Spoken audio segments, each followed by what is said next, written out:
In the summer of 2016, my wife and I, joined by another couple, headed to Wabakimi Provincial Park for our 2-week canoe trip. During that time, we split our travel along well-known routes and areas with no established trails. It was a trip of hardship and challenges, but equally with rewards and unforgettable memories. After a day and a half spent driving to the park, we finally start the adventure on the morning of day 3 as we made our way to Little Caribou Lake, the starting point of our trip.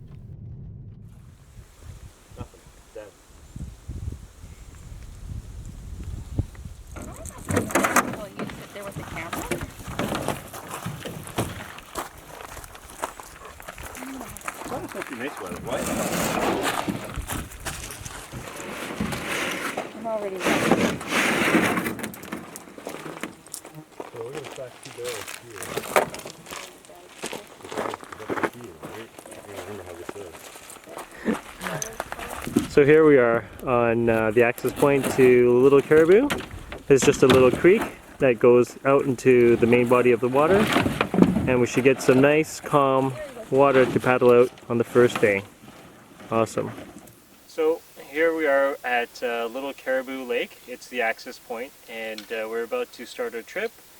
We're going to cover about I think 230 odd kilometers on this trip for over the course of 14 days. And it's a beautiful day, and it's already getting hot, so we're eager to get started and get into some paddling and some portaging today. 2 weeks of attitude from the Asian director.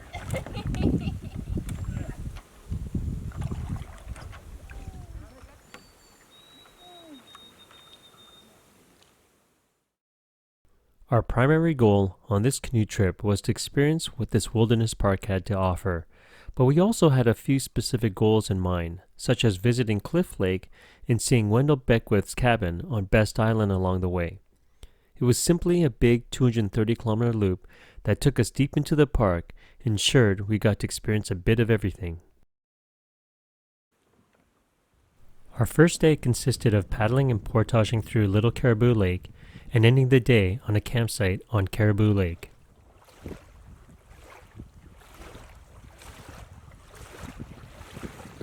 Okay, that's the kind of end, well, not really the end of day 1, but the end of the travels for day 1. We're on an island, Sean Island, on Big Caribou Lake, and today was an easy day. It was pretty much mainly paddling and a little bit of, well, actually there was 2 portages, but one was small, and so it wasn't a big deal. And I think it was a good thing because it was really hot and muggy today, and we're all feeling it, so we all kind of feel lethargic. Anyhow, tomorrow starts the adventure. We decided that as a group that we were going to actually do the loop in counterclockwise instead of clockwise, which means the hardest part is going to be the next few days, and as the trip goes on, it'll get easier and easier. So we'll be bushwhacking and forging our way through some unexplored area. We enjoyed and appreciated having an easy first day, not knowing that it would be the last one for many days to come.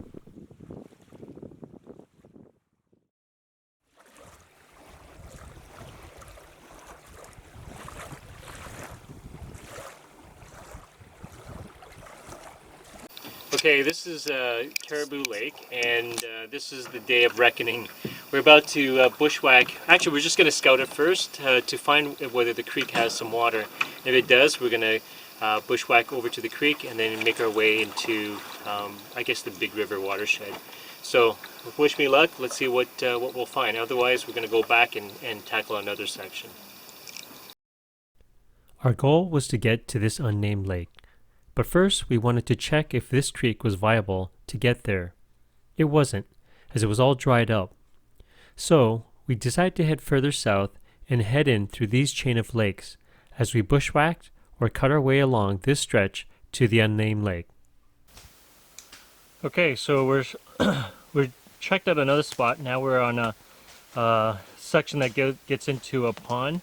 We're starting the first bushwhack portage, and surprisingly, we found what looks like a rough trail, so our struggles may not be as hard as we expected. So what we're going to do is right now we're going to walk through and we're gonna clear the trail, make sure that it's nice and clean, and it gets to the pond, and then we're gonna come back and come back for all the gear in the canoe.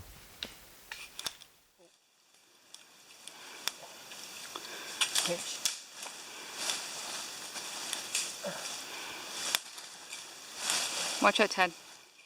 Due to the old trail, there was only a few spots that needed some work. Okay, so what's going on here now? We're in the middle of nowhere. We just got off Caribou and we went and did a portage, made it through to a muddy pond, Okay. and now we're going to bring the gear through and hope that there's more water. All right. So it's the first of the bushwhack trail, I guess? Yes. But surprisingly, it's there is a trail, so people had obviously been here through here. Hopefully they've gone all the way. Okay. After cutting through a couple more small sections and paddling 2 lakes, we now embark on a big overland carry. So folks, any final words as we embark on this? How long is it? 800 meter, possibly longer. 800 as the crow flies. Right. Probably more like 1200 the way we go and the way David uses the GPS. That's true. That's Hey. the We're point. going from no name lake into no name lake. And if they find our bodies, at least they'll have recordings of why we're here. It's David Lee's fault. Yeah. Absolutely. Any words? My lovely wife. Why did I marry you? That's not the words I was looking for. Where's the trail? You're carrying the dog, right? So there is no trail. We are trying to get to the next body of water. There's enough brush here to hold our canoes in the air. Yeah, this is kind of unique. The alders are actually holding the canoes suspended off the ground, and this is what we're going to go through until we get into this bush and start clearing our way through. So we'll see how many hours it takes, or minutes, or whatever the case is. I'm being optimistic.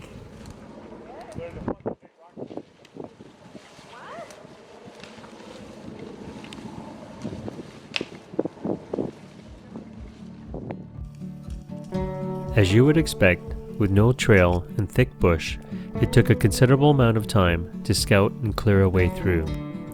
We did our best to limit how much work we had to do, but it was inevitable that we had to clear obstructions in the way, including some trees. Thankfully, in the boreal forest, most of the trees were relatively small, which made our work much easier. But nonetheless, it was exhausting work in the very warm and muggy conditions we had.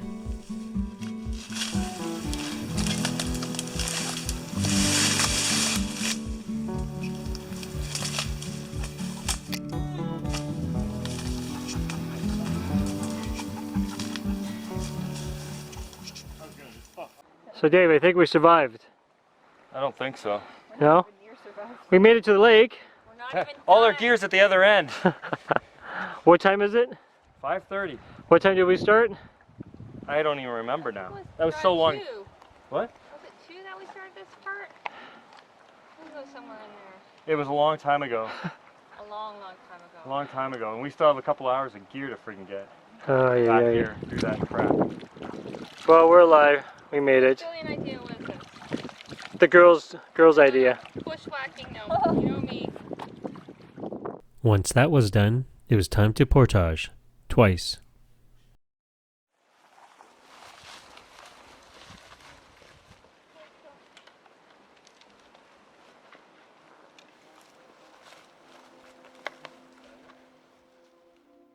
I didn't get any more footage that day as we were totally exhausted.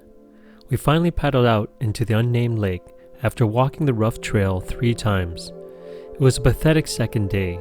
Traveling less than 8 kilometers total, we were already behind, but we had other things to focus on, like finding camp. After much time searching, we made the best of camp atop a mound of granite in a rugged and beautiful surrounding. It was hard to enjoy as we were all calorie deprived and dehydrated, but one thing was certain, we were no doubt now clearly in the wilds of Wabakimi.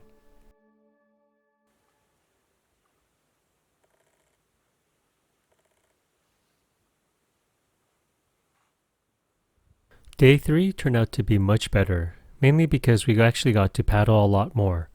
We did spend some time clearing a few small portages and got quite dirty traveling along a creek, but it was nothing like the day before. We even got the opportunity to swim and relax a bit.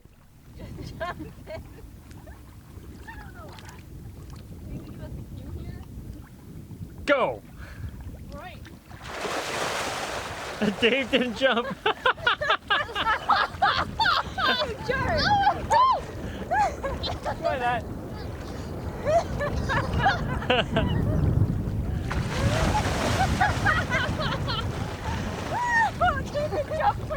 I kind of slipped. I started to go and then I'm like, my footing's going. Come on, Pepper! Come on, doggies, go in the water. Way. That was too funny. How's it feel? Nice. Nice. Now you won't smell like skunk. Technically, we didn't get in the mud. We lined our canoes like proper canoes. We didn't go wandering up the mud. I like screwed this. There was the odd obstruction along the waterway, but for the most part, we got to stay in the canoe and make distance paddling. It still wasn't spectacular in terms of distance overall, but much better than the day before. This gave us hope that we'd get through this section in decent time, something we began to question the previous day. We found a nicer camp for our third night on an island on Dalton Lake, but that was hardly worth mentioning, especially since after the gorgeous sunset, we were provided with one of the highlights of our trip, the Aurora borealis. Many wished to see and experience the northern lights on a remote canoe trip, and here we were, in the wilds of Wabakimi, standing in awe. After all the physical challenges and hardships the previous day, this seemed like the perfect reward as we marveled at the incredible display that night.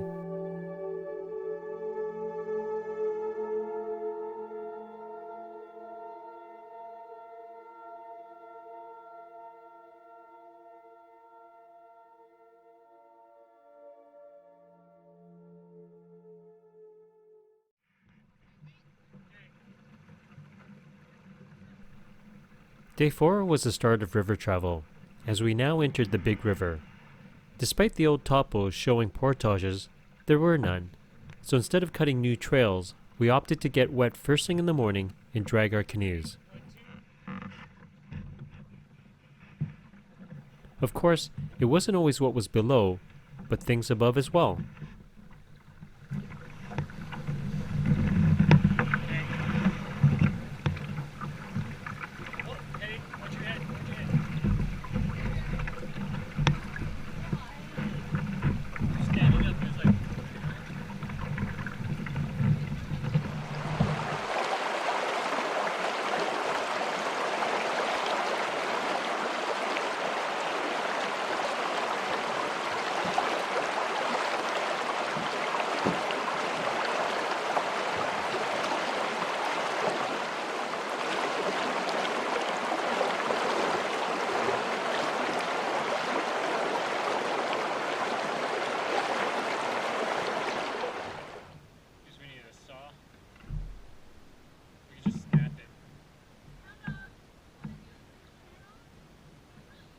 There were sections in between where we could paddle, but they never lasted for any length of time.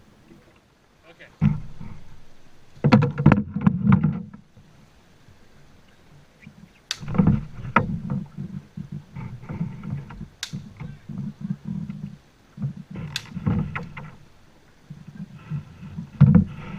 think we can make it.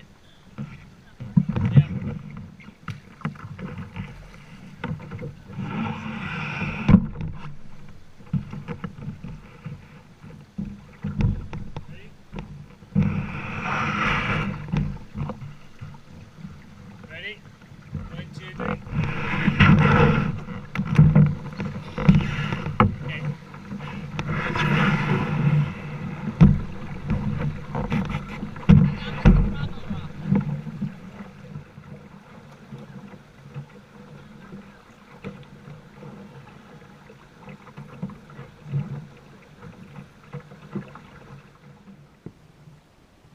Despite the slow progress, it was a beautiful morning, and it was undeniable how charming the area was.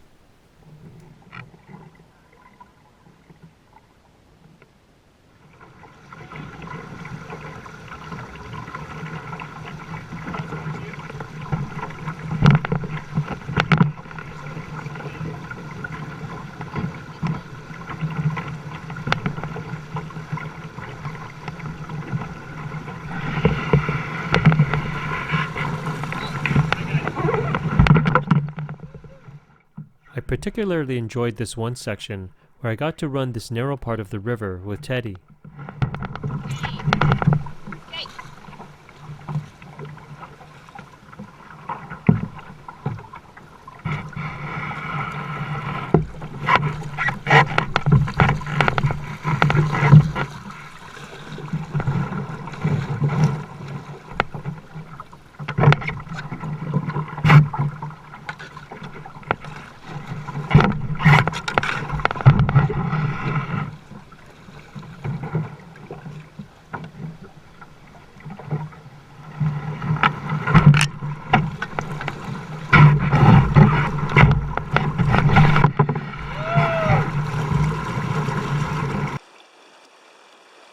But you can bet it was back to work soon after.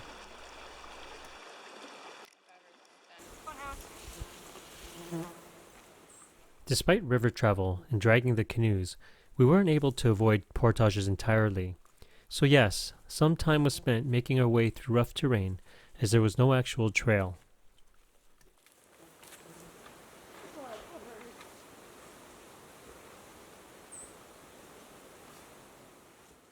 Late in the day, after making some distance, getting through several lakes, we were back on the big river. This section was to have another long portage, but we opted to take our chances on the river again. Our friend Dave decided to increase our chances of getting down the river by slightly elevating water levels using this technique. So Dave, what are you attempting to do? What? What are you attempting to do? I'm helping the beavers Keep their teeth employed. nice and sharp. Yep.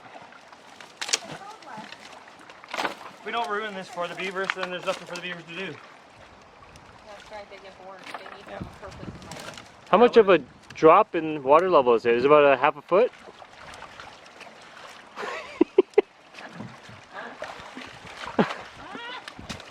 You learned something from Aspen. Damn, he's determined. Well, there's gonna be a one pissed off beaver tonight. Yep. Good. Give 'em Wow, that is good. How you run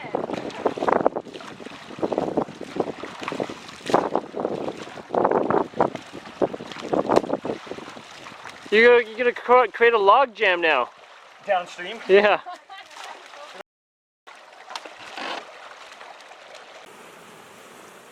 How much it helped, we're not too sure. But if it was enough to allow us to drag the canoes down this section, it was totally worth it.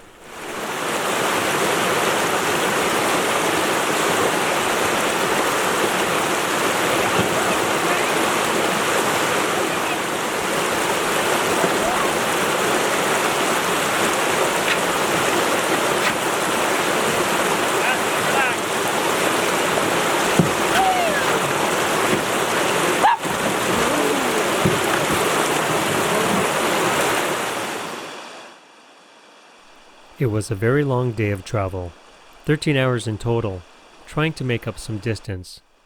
We ended the day late on Upper Pashokonk Lake, desperately looking for a place to camp with storm clouds building overhead. Unexpectedly, we found an empty outpost camp where we utilized their cleared areas to set up camp for the night, just before the storm let loose.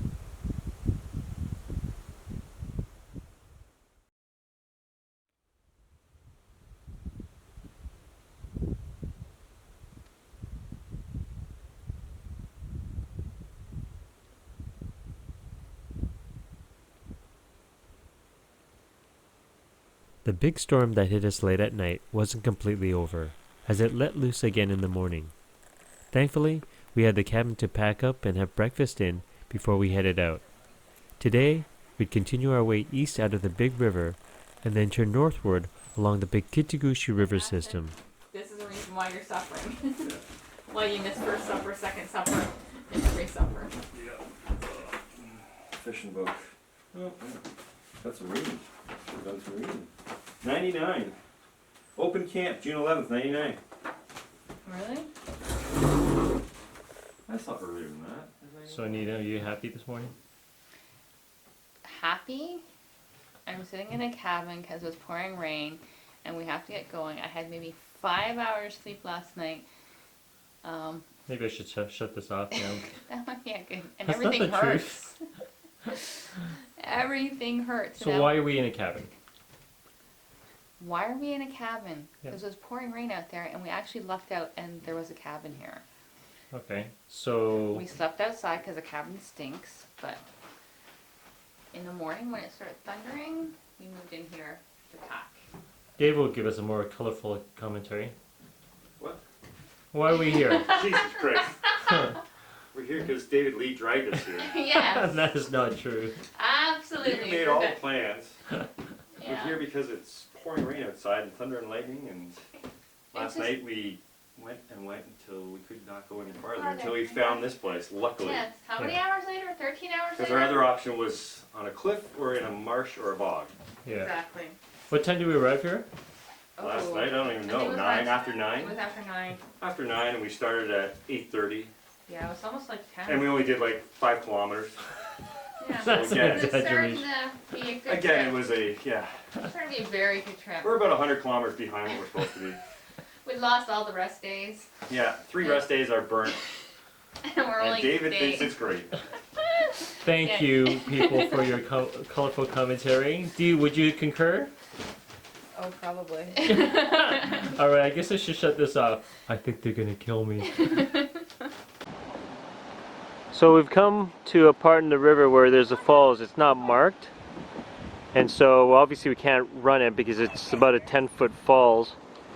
Anyhow, luckily there's a portage over here, and we're gonna obviously carry our gear across. But the irony of it is, looking on the map, doesn't show any kind of indication as to whether there's a falls or not. So it's kind of interesting that even the Topple doesn't have this falls marked. It was here I had a major setback as my camera fell in the water before the portage. But here's a snap of the falls I got with another camera before we moved on. My camera wasn't the only thing to get wet, as our friends Dave and Dee ended up dumping soon after when they encountered a sweeper on the river. Thankfully, they were okay.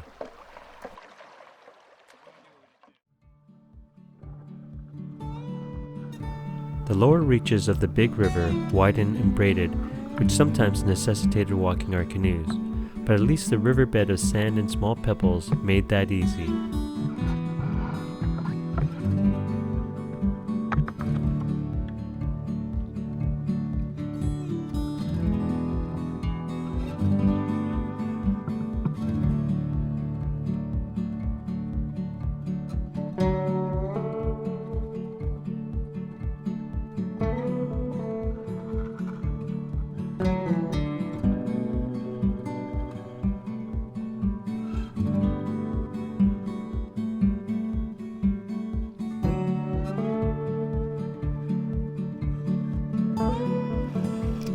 At one point, we even lucked out, seeing a moose briefly as it crossed the river.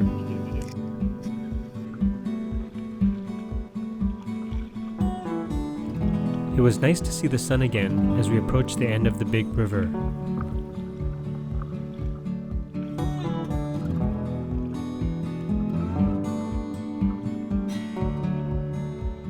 After navigating around several oxbows, we finally entered the Pickitigushi river system through Gort Lake.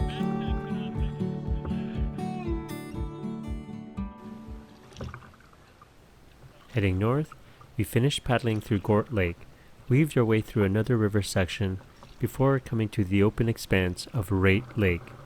Then we would turn northwest and continue up Pickitigushi River to our next portage.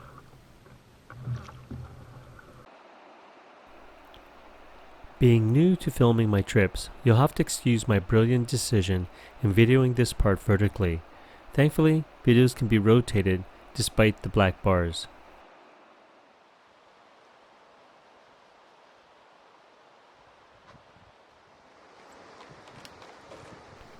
This short portage had a good climb to avoid a section of falls and rapids as we made our way to Bad Medicine Lake.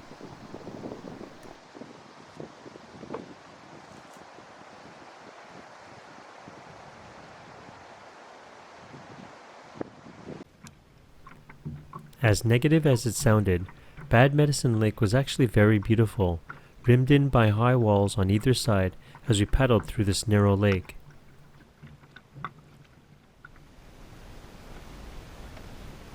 It's funny, I look at this GoPro and it says behind, it says be a hero.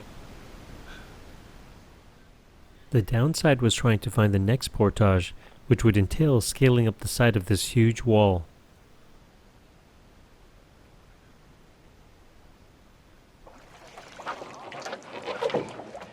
Mountain goat carrying a canoe. Holy how do I even start this? It was a sketchy climb to start, but there were other sections in between that were steep as well. But thankfully we all made it out okay. The only casualty was a pelican case with camera gear that fell down one section. Thankfully, all the contents survived. From this point, I didn't get any more footage as we got dumped on by a huge thunderstorm as we started the next portage into Cliff Lake, our destination for the night. Despite being cold and wet, we were mesmerized by this incredible lake rimmed by massive cliffs. As much as we wanted to explore the lake, our priority was to find a campsite in the fading light. It was another long day, but we were relieved to finally make some decent distance and feel a bit more optimistic on being able to complete this trip in time.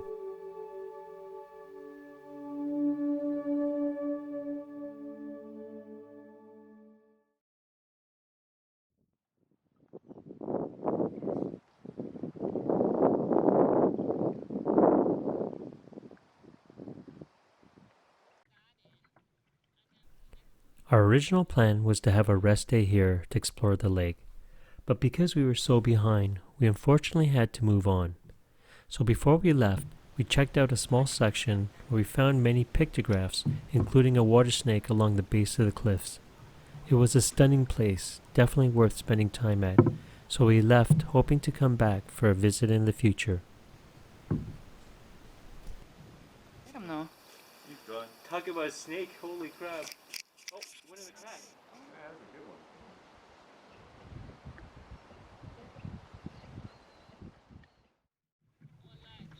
But now it was back to traveling upriver, starting with a quick liftover.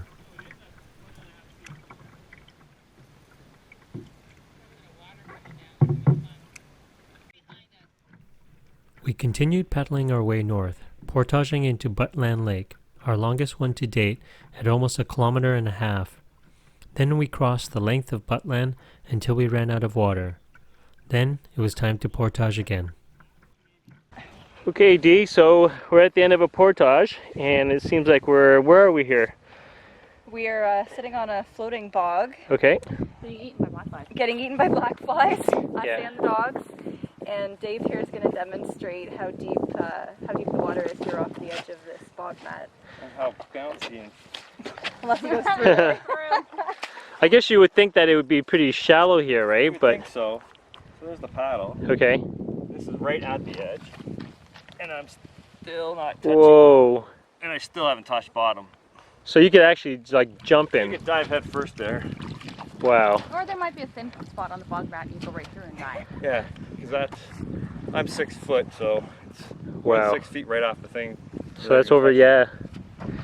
Well, my wife here is a little more dramatic. Would you like to jump in? Nope. Oh, I thought that was part of the plan. Nope. David needs to jump Final in. test and I'm the director. You're supposed to jump in. Director is supposed to jump in. I Okay. didn't read that part of the script. So we're going to paddle right across this pond, and there's another portage just directly across from there. So should be fun. No, give me my shoe.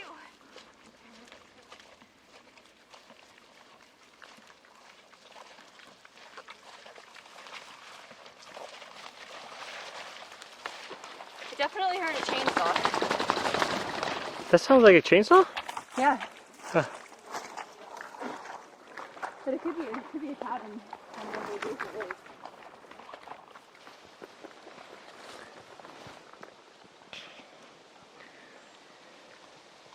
So what are you doing right now? I'm picking blueberries. Let's see. You've been enjoying them? Yes, especially since I haven't had supper yet. Okay, so what are we going to do now? Well, Teddy hasn't had supper yet either, and he loves blueberries. Oh Teddy, yeah? want some blueberries? Let's see. Hold on. Let's see. Oh, you want to see? Oh, sorry. Go, Teddy. He likes blueberries. Look at that. Chomping away. You like that, Teddy? So cute. Okay, more blueberries or time to go on the portage trail? Time to get out of the black flies. Let's go. Dee was indeed correct in regards to the sound of a chainsaw, as we met a First Nations crew maintaining portages for the park. After finishing the last portage, we found a rough campsite late in the day on an unnamed lake to end day 6.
Close it back down.